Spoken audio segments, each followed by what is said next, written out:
Hi there RPF, Handicap Zach here. I'm making this video to talk about my Iron Man suit. Now unfortunately I'm not the best at uploading things to a thread while I'm working on a project. So what I'm doing is just making one video that I can cover everything I wanted to show you. Now I know there's not a lot of Iron Man out there on the internet, so what I'm gonna... That sounds wrong. Let's rewind and try it again. Sorry to be a little funny there, but I had to. I know there is so much Iron Man on the RPF, so what I'm limiting this video to is everything I think you haven't seen yet. All the things I did differently from other people in the RPF, and I'm strictly watering it down to the things that I either came up with or developed off of somebody else's idea. So hopefully in this video you haven't seen any of it before, and I do believe that all of this that I'm about to show you is of my own design, but if anybody out there knows someone who's done something very similar or maybe even the same thing before me, please tell me and I will give them credit. So let's jump right into it. These are the sections I'd like to cover in my video. If you'd like to jump ahead or just watch specific things, feel free to fast forward or rewind to whatever you like.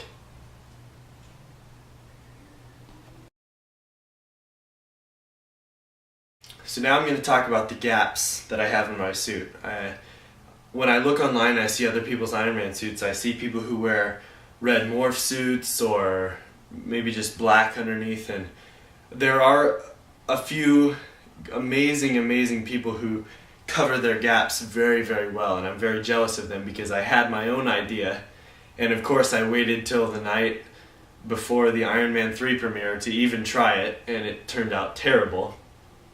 But you can see in this picture, before Halloween I actually started off with just black, and that was because I didn't have any time to go in and make my own stuff, but I did plan for it and it didn't turn out so well. But you can see here in my elbows I'm using this, it's almost like very thin textured plastic, and I'm using this because I thought it gave the sort of ribbed effect that they have in the film, and I see now that it is actually going the wrong direction, but it was easy to paint, and I think it's mainly used for lining the inside of like kitchen drawers or something like that. It's a plastic, comes in a big long roll. I think it's about 2 feet wide, and you're supposed to lay it down in the drawer and then cut it to size and just leave it there, just so you know, like, I don't even know what it's really for, but that's what they sell it for. I have 2 strips in each of my elbows. You can see from the front that they are painted gold. I think some red got onto my left arm, but it's painted gold, and I'll go through how they're set up in the elastic portion of the video. Now for the gaps in my arm, in the upper arm, it's mostly covered by the shoulder. I do have a little bit of foam on the side just to kind of cover the inner workings of the chest light. And in my legs, now like I said, I had my own design to cover gaps right here, specifically here, and the back of my knee. Now I was stupid and I didn't even try to make it before the night before the Iron Man 3 premiere, so I didn't have time to work on it. So what I did was I just got an old pair of jeans, took it out in the back, took my spare spray paints, I covered basically the cod section all in red. I did my knees front and back in silver, and I did my ankles in red just in case. So I'm actually okay with how this looks. It doesn't look too bad, and I think I only have one picture when I'm wearing this, and I'll show that to you now. It doesn't look that bad, and of course it doesn't look too different from when I had black on, but it's just a little thing. I'm not too worried about it. So I've got you in a bit closer to my work table. Sorry for the mess. I am very unorganized. Actually, there we go. So much better. So I brought you in close so that I could show you some of the things I was using to strap up the suit to my body. Now, just a few things I want to go through. This is a sewing hook that I picked up at my local craft store. And I think I only use this in one spot, which is up at the neck with the thin foam. It's just to clasp the 2 ends of the neck together to keep it secure around my neck. And of course the lower half uses Velcro, but this is a really nice slimline way to keep it together around up at the top without getting in my way too much. I do use a few D-rings. I have some D-rings in the cod area to hold on to some suspenders that I'm about to show you. I think these are just standard size, you know, pretty nice size. Also at the local craft store. Now these are used fairly a lot in my suit, and I use them in a lot of my projects. These are what's called cardboard rivets. Now I get these from thinkgeek.com. They look like this. They come in two different sizes. There's the small and the large. And I don't know if you can see this on camera, but inside the groove there, let me get a little closer, there's these little teeth, right? And that's on both sides, so you're able to take them and you kind of cross their little arms there and you push them in, you hear it. So they clip together like that. And you can trim these down. I've trimmed them down before to get certain sizes. And I actually use them a lot, either holding something onto foam, or you'll see in my hinges section later that it pretty much relies on these. So I think these are a very good investment, but there are some alternatives, and I'll show you that in my hinges section. Now, something I use a lot in my costumes is elastic, and of course everybody uses elastic, but I use a lot of this because I base my costumes pretty much off the human body. Now, when you look at a muscle, you see on the top there's the muscle to be pulling it in this way, and on the bottom there's a muscle to be pulling it in this way. So when I make suits, especially things like the arms and stuff like that, I want it to have a nice even tension on both the top and bottom when you look at a hinge or a joint or something like that. So I use a lot of this elastic. The elastic I have here is I think it's called a knit elastic. Knit or braided, something like that. This is very, very strong. You don't need a lot of this to pull a lot of stuff, and I also use a mixture of I think I'm not sure what it's called, but it's not as strong as this, and I did that on purpose, and I'll explain that later. From here, I printed out this picture of myself in my suit, both the front and back, and I have some markers here, actually. Give me just a second.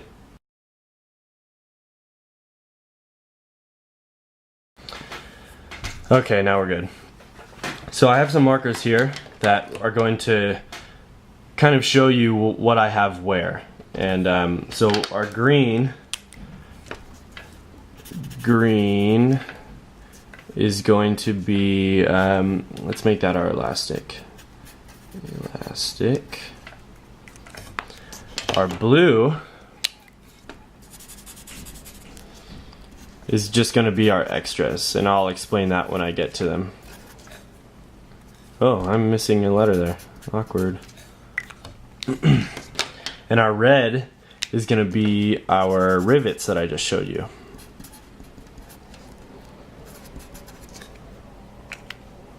Probably spelled that wrong, but okay, so starting off at the neck, right on the side, I told you I have that little sewing hook right there.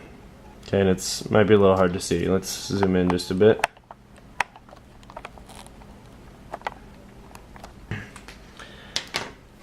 Now the base of this is pretty much suspenders, and I have two sets of suspenders that I use. One set that actually hooks from the back of my real jeans that I wear. Ignore that comment. This set of suspenders is actually attached to the back of the codpiece with some D-rings. I know I'm going to say it again in a second, but remember, this set of suspenders actually attaches from the back of the codpiece over my shoulders to the front of the codpiece. And I am wearing these backwards. This set of suspenders comes up here from the back, hooked onto my jeans, around my shoulders, underneath the suit of course, comes together in the front, and then hooks to a D-ring that I have right at the front of the cod right here, and I'll draw it in. So that's a D-ring that I have on the inside of the cod, shaped like that. Now my second set of suspenders goes from the back of my real pants, okay, right there, comes up and splits off how it normally does, up and over my shoulders, and then down right here. and actually passes through the leg holes of the cod and runs down along the side of my leg, which attaches to some of those cardboard rivets that I have in the thighs, on the inside of the thighs. Okay? And that's, I had that do that because when I first tested the hinge for my thigh, the insides were drooping as the outsides were being held up because my hinge is right here. So I just threw those in to kind of keep tension on that side while I'm walking around. The next elastic portion is on my shoulders. Now, I wanted to overlap my shoulders because I actually think a lot of people get this wrong when they make their Ironman suits. They think the shoulder goes right up against the sort of, I don't know, trap piece of the suit there. And I watching the film, I see that the shoulders overlap, so I really thought that was very important to me. So what I have in the shoulders, I have one of my rivets, either there or here. I think it's here. And how I do this, I have one piece of elastic, curves around the outside of the shoulder and up to the inside of the bicep on the outside. Okay? Then I have another piece of elastic, which is a different strength, that comes in here and attaches through a little notch to the actual chest piece. And I did that so that one, it could overlap, but it could stretch and pull when I needed to move my arms around. The next elastic is for the gaps in my elbows. I showed you that piece of ribbed plastic before. There's just a little piece of elastic coming up from here on the end of that thing up to the top, and it hooks right there with those sewing hooks. I have some more elastic on the back that hooks this turning elbow piece, I want to say it's here, up through the bicep there with another sewing hook. And that's just so I can get even movement with this elbow piece, and also, like I said earlier, equal tension on the front and back of the elbow.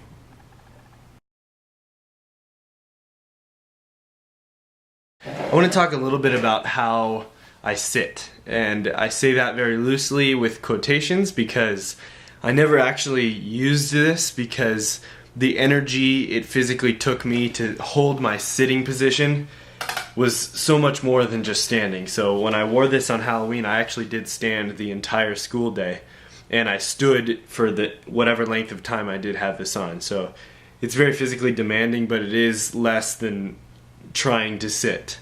That being said, I did design a system that would allow me to sit, and it didn't work out as well as I wanted, but it is there in case I need it.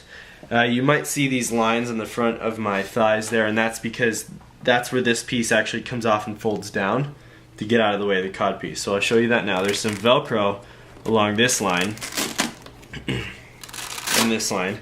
So this whole piece folds down. Oh, that's some. See it? I told you I'd never used it. This whole piece folds down, and then there's another little door right here in the cod piece, and it runs along this line here.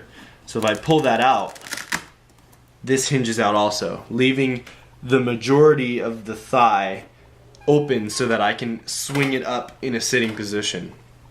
Now, like I said, I never used this, but it is there if I ever need it. So I just wanted to show you guys that. There's just some cardboard on the inside of here and the inside of here just to help it kind of hinge better. And like I said, I've got Velcro on all the points that need to be stuck. Okay, let's talk about lights. Now, I'm not going to get too in-depth on, soldering and stuff like that, because there's a ton of tutorials out there online. So I'm just going to go in briefly about what kind of lights I used and how I kind of arranged it in the suit. Now, I'm going to start off with the chest. I have a piece of acrylic in there, and there's actually a white t-shirt stretched over another piece of acrylic underneath that, just to give it that white glow. I couldn't find the right plastic to kind of diffuse the light as much as I wanted to. Now, on the box that comes with the foam files for the inside, what I've done, getting a little wobbly here, what I did for the box was on all of the walls, I got some cut your own mirrors from AutoZone, which is where my actual lights came from also. I got some of those trim your own or cut your own mirror replacements, and I cut them to size just in strips, and I put them on the inside of the walls so it would reflect the light around and throw it back out here. So really, the only place that the light inside is able to escape is coming out this way, and that's exactly what I wanted. So again, I have a mirror on this wall on the inside, this wall, and also on the back wall facing here. Now my lights are the strips that you get from AutoZone, come in different colors and lengths. I have them running on the walls here, just around here, as long as the strip would go. I've got a whole strip in there.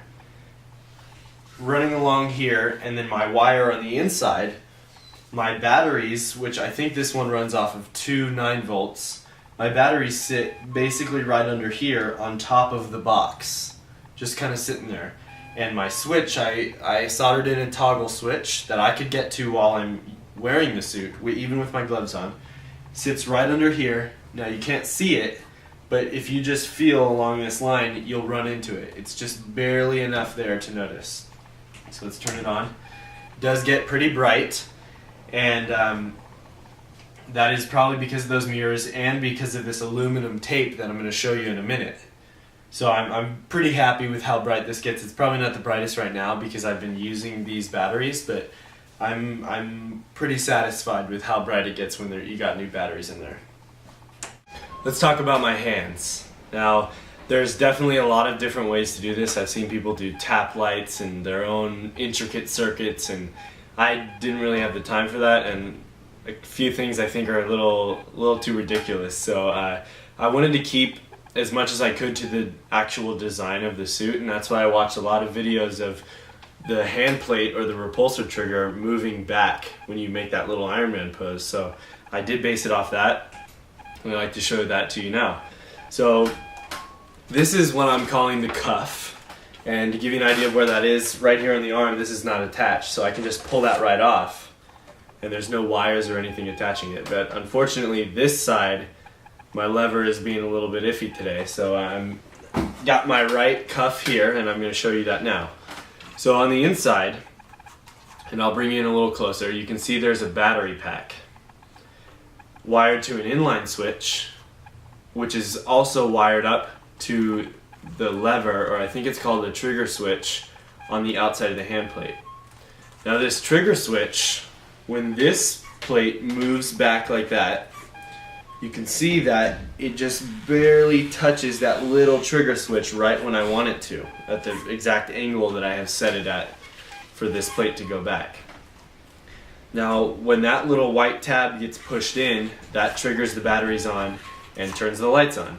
Now, in the hand, this is just a regular fabric glove with all the Easy Hand foam files put on top. And in the palm here, you can see I've got my string of lights that I told you I got from AutoZone around the wall of this. The back wall is one of those little cut-your-own mirror things that I told you about from AutoZone. And the top right here is actually a bottle cap. I was making the hands, drinking some water, thinking what could I use for a diffuser? And it was right there in front of me, the bottle cap. So that is actually a bottle cap put in the middle, and running down from underneath the foam but outside of the fabric glove is the other side of the inline connector, the male connecting piece to the female connector. This is literally just positive and negative from the lights, and how this works I'll show you. So when I've got the suit on, I got all of this on, so the arm ends about here. I have somebody slide these onto my arms and then tuck them in here. They kind of wedge them into that part of the arm. Now from there, this is the wrong hand, awkward. So from there, I put the glove on, or I have somebody else put the glove on. Make sure that they tuck the fabric into the cuff, and you'll see that I've provided a nice length of wire, and I have them put it around the back of my hand just to kind of hide it more. And this is where it gets tricky, and I'll try and film this if I can, but when you're looking down the wrist here, that's where the inline connector is. So what the other person has to do is look down there, taking this, just at least get the front of it lined up, and then you just push right on there until you hear it click. There we go. Okay, so now I'm all wired up. And the beauty of not attaching this to the suit is that I can wear it by itself like this. And I really like having everything kind of in its own system. So now you'll see with the angle of my hand, when I bring it back far enough, I can turn the light on. You can see a little bit of wire there, but it's not much. And the position of my lever on the hand plate is right by my pinky. And I did that because I can pull my hand back and not have the light go off. But when I move my pinky out this way, you see the light come on. So it's really the difference between doing this and doing this. That's what gives me my light. And that gives me mobility when I want it and lights when I want it. Okay? So it's a very kind of simple system for giving you that lighting effect. And it responds very well. Like I said with my other one, there's a problem with the placement of the lever, but I'm right-handed anyways, so most pictures I'm doing this and I have got my arm around somebody or something like that. So the right hand worked out good, and that's really all I care about. Now what I'd like to show you next is my hinges. Now these are my crown jewel of the suit, if I might say. This is probably what I'm most proud of in this suit. The hinges are of my own design. If there's somebody out there who has seen something similar or even exactly the same done before me, please tell me and I'll give them credit. But as far as I know, I'm the only one with hinges like these, and I'm the only one who's used hinges like these. And I'll show you in a minute what I mean. I guess we'll just jump right into it. Okay, so the most important part of my hinges is actually this cardboard rivet from ThinkGeek.com. Now, like I said before, they come in two different sizes, and I showed you earlier how they hook into each other. So I have my design written down here in my notebook. It's based off of layering cardboard that pivots on its center, as you can see in this picture, with the rivet going through the middle, obviously, and allowing both halves to move independently. So basically the rivet is some sort of axle, and the cardboard pieces just spin freely around it. So I make my cardboard pieces with little arms coming off, and that's what actually attaches to the costume itself. So for instance, with the arm, you have the bicep hooked to the forearm, or with the legs you have the cod hooked to the thigh, or something like that. Now I have a few variations of this, and I'm going to show them to you in a second. One of them is pictured here, and it's a hollow hinge. But first let's get into the actual hinges themselves. So I've made up a few miniatures.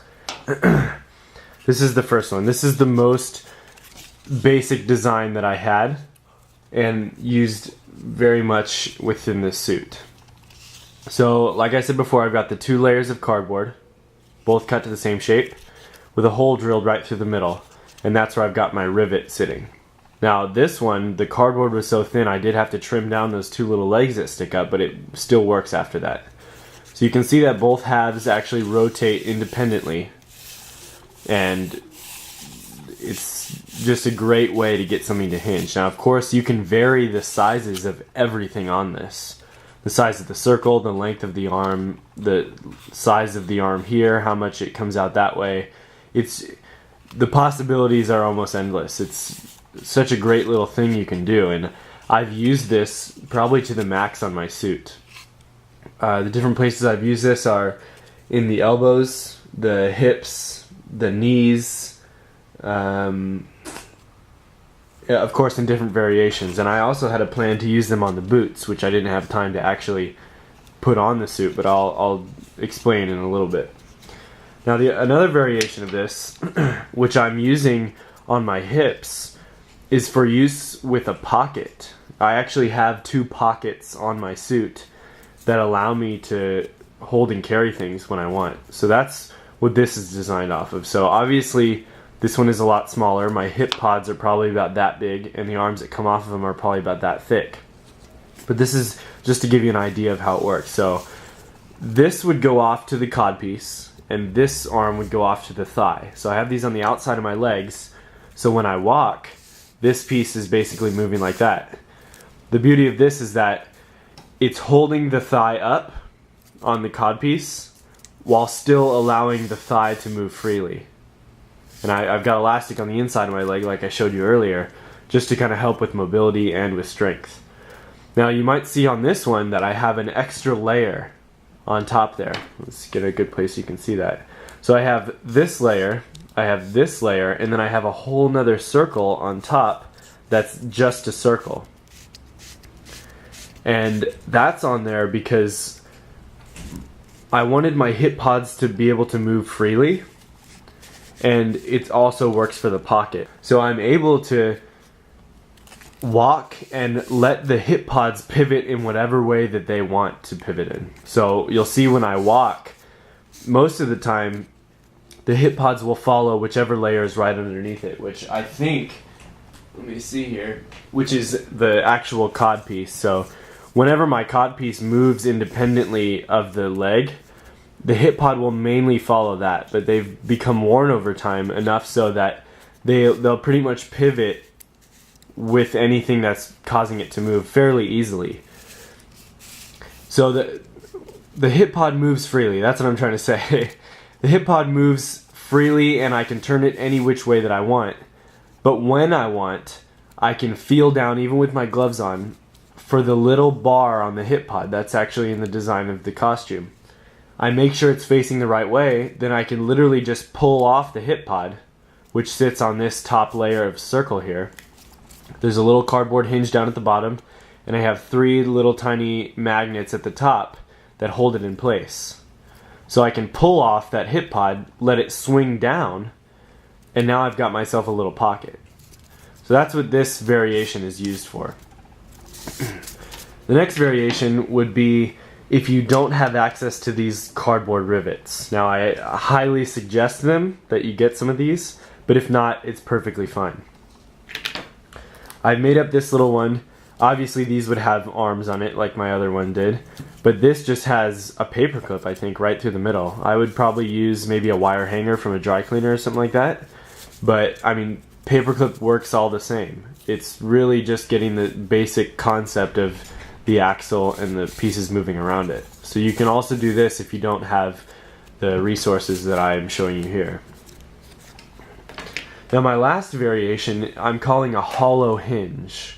And I'm saying this because it's the same basic technique where you have an axle going through the several layers that you need.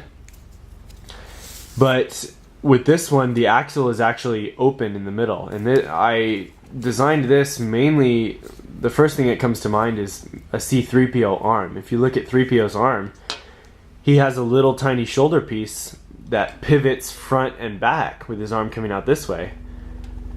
And it also moves up and down like that. So this would, for use with a C-3PO, it would be kind of a variation of the pocket where that hip pod hinges up like this, or even like that, turns like this, and you have it hollow in the middle. So let me show you that variation here. It's kind of a, well, it's not even kind of, it's a very bad representation of my idea. And I've put in a lot of extra space in here just to show you that with this one, you can literally put in as many layers as you want. Now, if you're using this in a costume, I would suggest to have it as thin as you need to. Just like here, you see that it's all nice and thin. But that was just for demonstration purposes. So normally this would be all caught up in there, and it would be very flat. So this is hollow, like I said earlier. So your arm would obviously go through here. I'm going to use C-3PO as an example for this whole demonstration. So in 3PO's shoulder, this would be here. Your arm would actually come through here, coming out down towards the arm on the other side. This piece, which I've given an extra long cardboard arm just to kind of show you, this piece would most likely attach to, I don't know, the chest plate, I guess, of 3PO. I've bent this piece down so I can show you. That would pretty much sit on top of your shoulder. And this would pivot with the entire shoulder piece. So that gives you a nice, the benefit of these hinges, but it also leaves it open for your arm to sit there and move it all around, you know, if you understand what I'm saying. This is all, you might be able to kind of see it now, but this is cardboard, and I traced out some duct tape that I had to get this kind of shape, but that was just to make sure that the circles were centered on each other. You could do this with whatever shape, whatever size you need, as long as it's all based off of that kind of hollow tube in the middle. So those are my variations of the hinges. I'm very, very, very proud of these.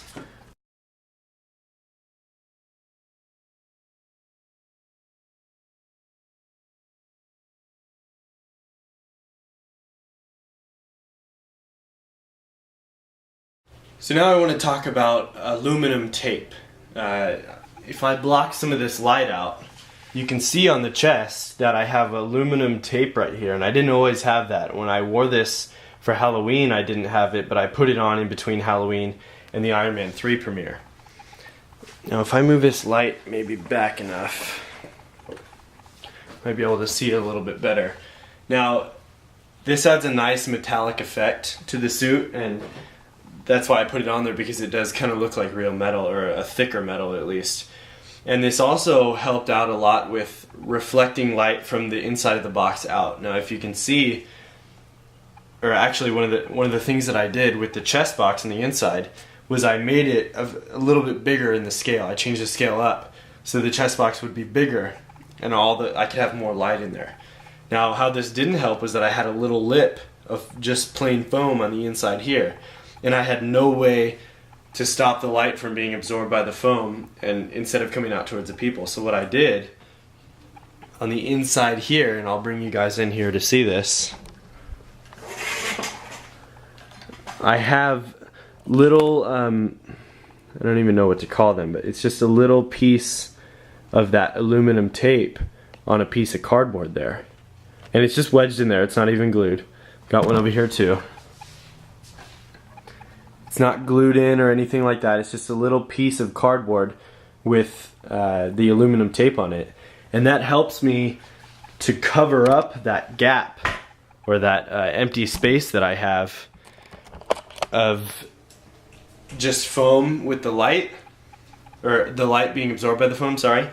And it also helps to make it kind of look a little bit more real. That way if people are looking here, maybe they're taking a picture with me and they come this way, they don't see foam or like something like that. They see still that metal, and it gives it more of a realistic look. Now another way that helps is that when the light that would normally be absorbed by the foam comes out, it bounces off of those little metallic plates there, goes back in towards the mirrors that I have on the inside, and reflects it out more. And I saw that when I did install this, the light got considerably brighter, and I was very happy with that. I did forget to mention that credit for using the aluminum tape goes to Amun-Ra. I saw him do this on his Connor Hidden Blade from Assassin's Creed 3, which I actually made myself. Bought the 3D prints from him, which is an amazing kit, by the way. But I had some leftover aluminum tape from doing that project. So I just used that along the triangle, and it really helped out. So thanks goes to Amun-Ra. So this section of the video is going to go over my mannequin. Now there's a bunch of duct tape mannequins out there, and I don't think people go in depth enough about how they put their suits up there. I know most of you probably just string it up as if you're stringing it on yourself, but I do it differently because I don't want to stretch out the elastic that I have to hold the suit together. So what I'm about to show you is how I get my suit on my mannequin. Now I've taken all the pieces off. I have my jeans that I talked about earlier already on the mannequin, and now I can point out that my mannequin actually stops here. I didn't really like the feeling when you're all kind of strapped up with saran wrap and duct tape, so we just stopped there, and I don't even have the arms on there. So right from underneath here is just the PVC pipe that goes to the base. I've got my jeans on there already that I talked about, where they're colored where they need to be for the gaps. And I've put the legs of the mannequin through the codpiece already, just to kind of save time. So bear with me as I try to do this. It's not the easiest thing to do alone, but everybody puts their pants on one leg at a time. Unless you're a mannequin, you have someone else do it for you. So you see in the back of my mannequin I have a nylon strap that corresponds with a nylon hoop that I have inside of the ab piece, if that makes sense. Here I have some strings that would simulate where the suspenders would go. The big metal hook is just from a wire hanger, and it hooks onto those cardboard rivets I have on the inside of my thighs.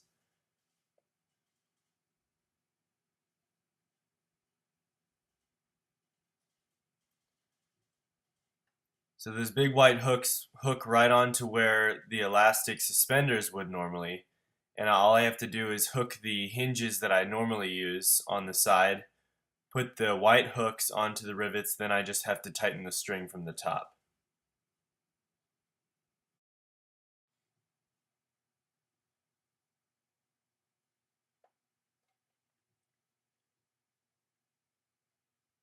Both the ab plate and the chest piece go on normally.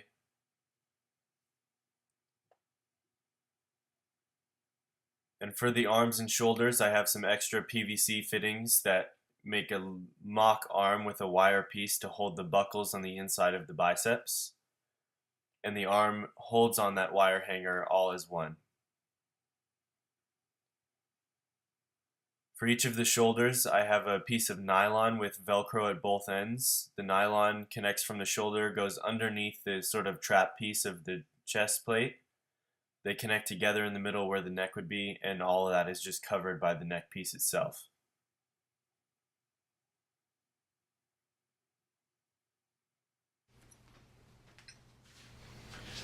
So it's looking pretty good. Let me pull you down to the bottom and I'll show you what I do with the boots.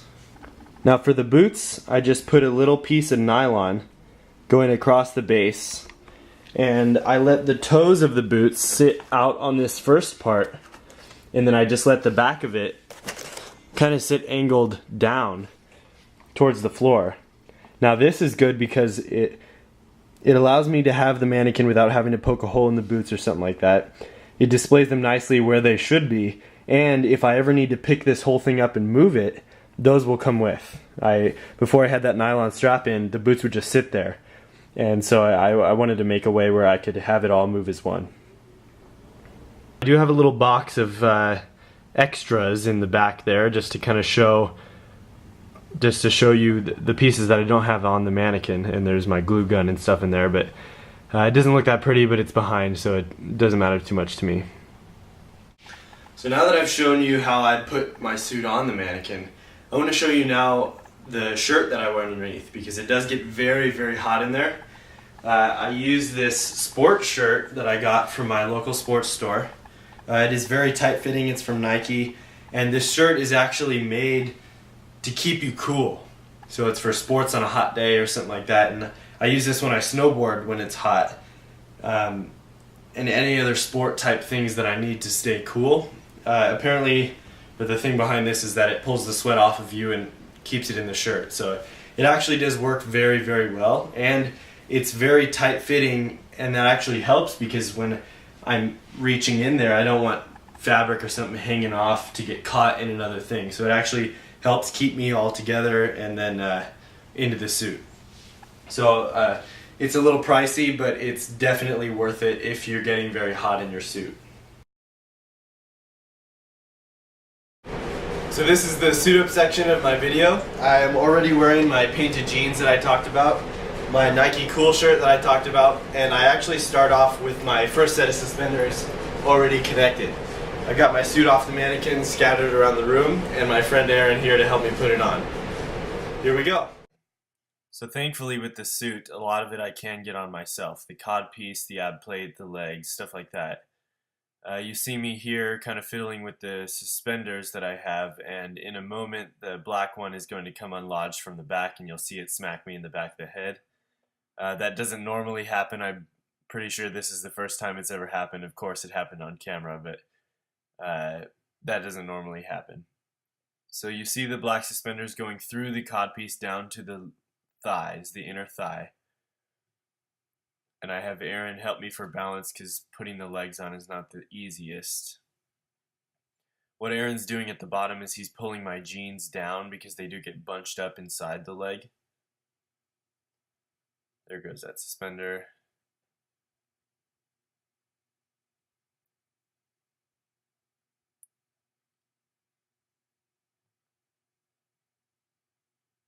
So the ab plate has two big spots of Velcro on either side that attach to the inside of the rest of the abs.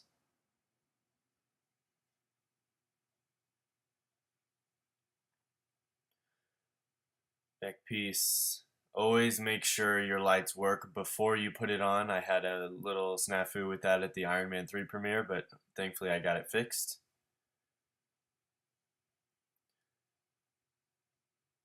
So right around here is where I'm going to start needing Aaron's help more because I don't have the extra mobility in my arms. I always start off with the shoes because it does make me a little taller and gives the person helping me a different view on putting the arm on.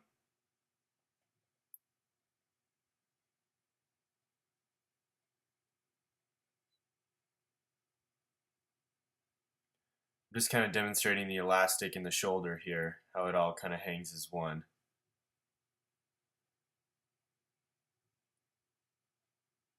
So when Aaron buckles in the shoulder underneath the chest piece, there's a little notch that extends down to the buckle, and the elastic there is actually really, really short. So it holds on nice and tight, but I can still move.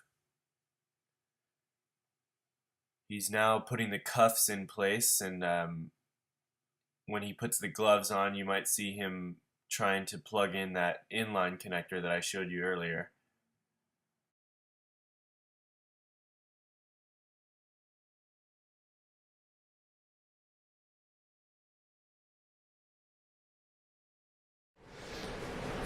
Okay, as you can see, I'm all suited up. My lights are working. I have pretty good mobility within the suit. Once I get in, I'm able to move around on my own. As you saw, I did need some help with some things, especially after the chest goes on. But there are a few pieces I can put on myself, and that was just so that I can tweak them to my liking for that time. Normally, I do have to re-tension the suspenders, which I did before camera.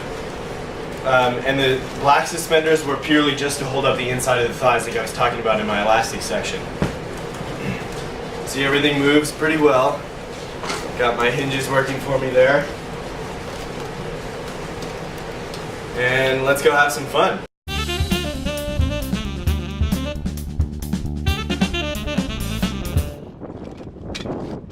Thanks for sticking around to the end. I hope my video can help somebody out there who's also trying to make an Iron Man suit, or just give you tips and tricks on making your own costumes.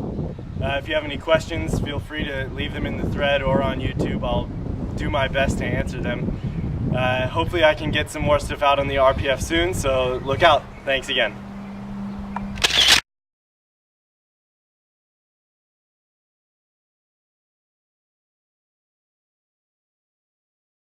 Back wall of this little cavity.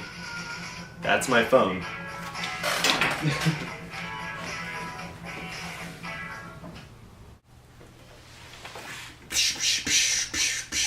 I'm a child.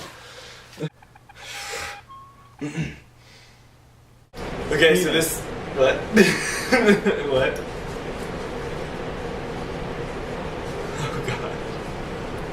Then you'll hear my voice from there. That was stupid. I don't even know why I said that. What should I say?